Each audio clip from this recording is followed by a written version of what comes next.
కొబ్బరి పూరెలు నూనెలో వేసినప్పుడు విడిపోకుండా ఆరిపోయిన తర్వాత గట్టిగా కాకుండా మెత్తగా ఉండేలాగా ఈ బూరెల్ని ఎలా ప్రిపేర్ చేసుకోవాలో చూద్దాం.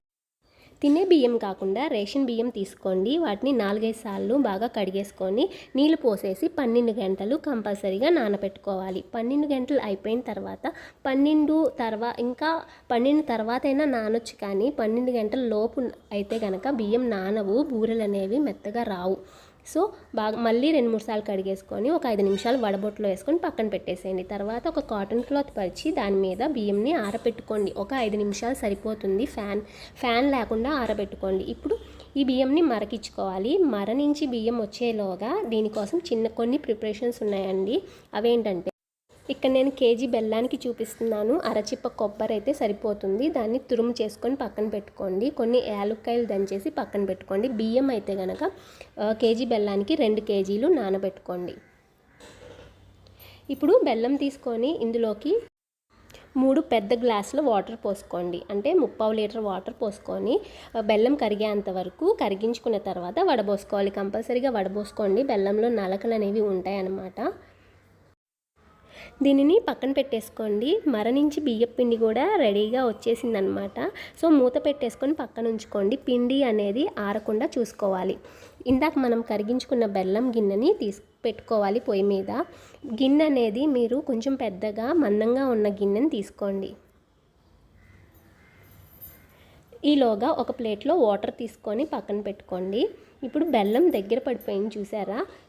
ఇప్పుడు ఏం చేయాలంటే, మీరు స్టవ్ని లోకి టర్న్ చేసేసుకొని ఆ వాటర్లోకి కొంచెం పాకం వేసి చూడండి. పాకం కనుక ఇలా జారుతుంటే ఇంకాసేపు మరిగించుకోవాలి.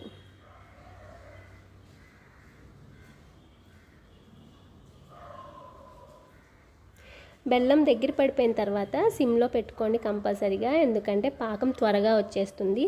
ఇప్పుడు చూడండి, ఈ పాకం అనేది జారట్లేదు, ఎలా ఉంటే అలాగే ఉంది. చూసారా? చేతిలో వేసుకున్నా అది జారిపోవట్లేదు. ఎంత సైజు ఉందో అంతే సైజు ఉంది, కాబట్టి ఇది పర్ఫెక్ట్ అనమాట. ఇప్పుడు ఇందులోకి ఒక 2 టేబుల్ స్పూన్ల నెయ్యి వేసుకోండి. అలాగే తురిమి ఉంచుకున్న కొబ్బరి తురుము, ఇలాచీ పౌడర్ వేసేసుకొని ఒకసారి బాగా కలిపేసుకొని పక్కకి దించేసుకోండి. ఇప్పుడు ఈ పాకంలోకి పిండిని కొంచెం కొంచెంగా వేసుకుంటూ కలుపుకోవాలి. ఇద్దరు ఉంటే కనుక ఈజీగా అవుతుందండి. ఒకళ్ళు ఉంటే కొంచెం కష్టంగా ఉంటుంది, అయినా పర్వాలేదు. చూసుకొని పాకం అనేది పల్చగా ఉంటే పిండిని యాడ్ చేసుకోండి. యాక్చువల్గా అయితే కేజీ బెల్లానికి 1.5 కేజీన్నర పిండి సరిపోతుంది, కానీ కొంచెం ఎక్స్ట్రా ఉంచుకోండి. బెల్లం పట్టి మనకి పిండి అనేది ఎక్కువ పట్టొచ్చు. చేతికి అంటుకోకుండా ఉంటే గనక అప్పుడు వరకు పిండిని వేసుకొని కలుపుకోండి. అతుక్కోకపోతే ఇంకా మూత పెట్టేసుకొని పక్కన పెట్టేసుకోవాలి. ఈలోగా డీప్ ఫ్రై కోసం ఆయిల్ బాండీలో పోసుకొని పొయ్యి మీద పెట్టుకోండి. మీకు ఎంతైతే పిండి కావాలో అంత పిండి తీసుకొని ఒత్తుకొని వేసుకోవాలి. ఫస్ట్ నూనె బాగా కాలిన తర్వాత మీడియం ఫ్లేమ్లో పెట్టుకొని ఒక్కొక్కటిగా వేసుకోండి. ఒకటి వేసుకున్న తర్వాత అది పైకి వచ్చిన తర్వాత ఇంకొకటి వేసుకోవాలి. ఒకేసారి మొత్తం వేసేసుకుంటే అతుక్కుపోతాయి. మంటని మీడియం నుంచి హై ఫ్లేమ్కి అడ్జస్ట్ చేసుకుంటా కాల్చుకోండి. 2 వైపులా మంచిగా కాలిన తర్వాత తీసేసుకోండి. పిండిని బూరెలా చేసేటప్పుడు మరి పల్చన కాకుండా అలాగే మందంగా కాకుండా ఒత్తుకోవాలి. ఇంకొకటండి, బూరెల్ని వేసుకునేటప్పుడు మీరు ఇనుప బాండీలో కానీ లేదంటే అల్యూమినియం బాండీలో కానీ వేసుకోండి. నాన్ స్టిక్లో మాత్రం వేసుకోవద్దు. నాన్ స్టిక్లో వేసుకుంటే ఇవి బూరెలు మెత్తగా రావు, గట్టిగా వస్తాయి.